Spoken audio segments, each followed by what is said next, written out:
Alors France Bois 2024, concrètement, sur le terrain, comment ça se passe?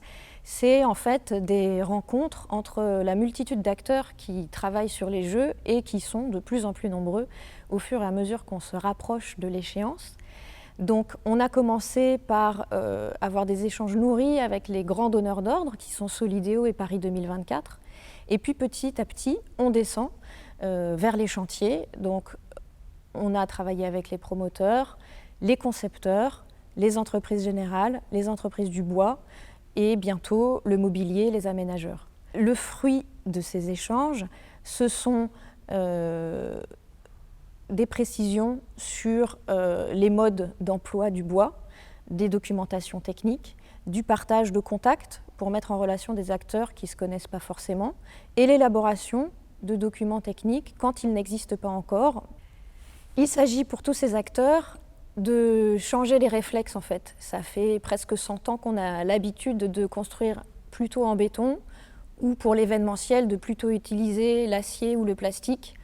Et à l'heure des accords de Paris et de la neutralité carbone en 2050, il faut changer.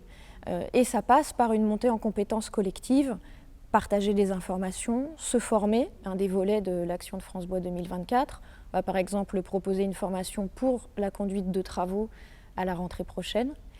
Et c'est beaucoup de communication pour mettre en lien les acteurs et faire diffuser les informations plus ou moins techniques. Donc on a une super équipe de communication, un site internet, des newsletters régulières, etc. Le bois dans les ouvrages olympiques, qu'ils soient pérennes ou temporaires, c'est une évidence à l'heure de l'objectif de neutralité carbone en 2050. D'ailleurs, Paris 2024 s'est fixé récemment l'objectif que les Jeux à Paris soient les premiers à impact carbone positif. Pour y arriver, on a besoin du bois parce qu'il est économe en termes d'énergie mise en œuvre, mais aussi il est renouvelable et surtout, il stocke le carbone et c'est aujourd'hui la matière et la technique la plus efficace qu'on connaisse pour stocker le carbone. Les bois qui seront mis en œuvre, dont on espère qu'ils seront en grande partie d'origine française, ils ont poussé depuis 50 ans ou plus, donc ils ont stocké du carbone pendant toute cette période et ils seront replantés puisque tous les bois seront certifiés gestion durable et donc ces forêts continueront à stocker du carbone dans les années à venir et pour les générations futures. L'objectif qu'on cherche à atteindre, c'est 50 000 m3 de bois mis en œuvre, donc c'est tout à fait considérable.